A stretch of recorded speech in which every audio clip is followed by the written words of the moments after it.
Ito po ang kumpletong sangkap ng ating lulutuing masarap at masustansyang sinabawang tahong alam magsasakang reporter.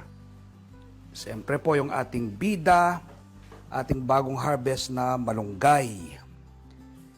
Bawang, sibuyas, mantika, paminta, asin, luya, kamatis, tahong at tubig na ating pangsabaw. Ilagay na natin ang mantika. Alright. Sunod ay ang luya. Right? Lutuin muna natin na bahagya ang luya na medyo ma-brown-brown. Yan. Ang luya po, una, pampalasa, pampasarap, at pampawala po yan ng lansa, no? Kapag tayo nagluluto. So, yan po, yung ating luya. Yan. Hintayin natin medyo mag-brown-brown bago natin isunod ang bawang, no? Ang bawang. Ayan, ang ating bawang. Alright. Aluin din natin. Yun. Katapos ng bawang, sibuyas. Ayan.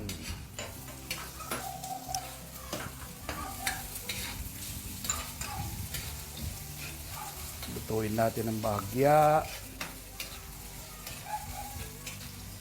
Alright. Sunod ay ang kamatis. Ayun. Alright. Tapos maglagay tayo ng yung tubig kanina pang sabaw natin. Tingnan natin kung kumukulo na. Yun, kumukulo na. Yan. Alright. So ngayon ay ilagay na natin ang tahong. Dahil dalawang kulo na, no? Ating sabaw. Yan. At mapansin niyo po yung ating mga tahong malalaki. Ilagay na natin ang ating bida. Ating daon ng malunggay.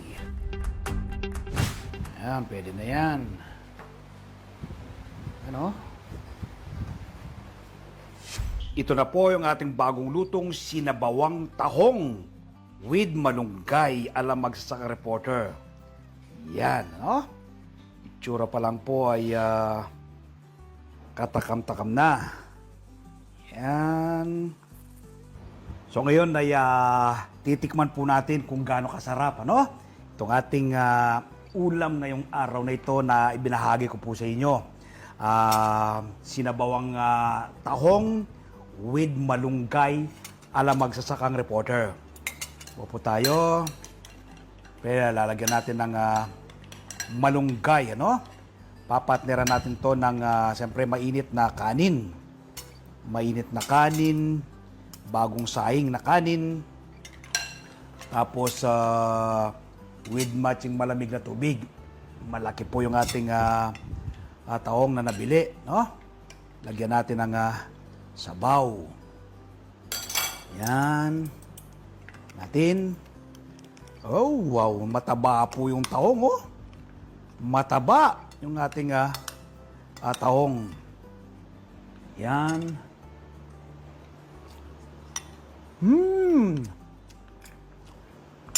Grabe. Ang sarap. Dahil yung ating pong tahong ay matataba, no? Tapos yung ating malunggay ay bagong harvest lamang.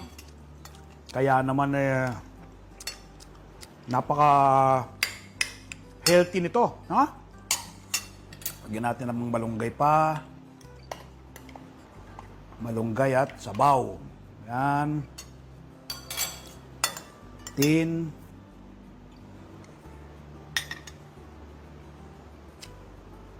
Champion. Napakasarap niya, no?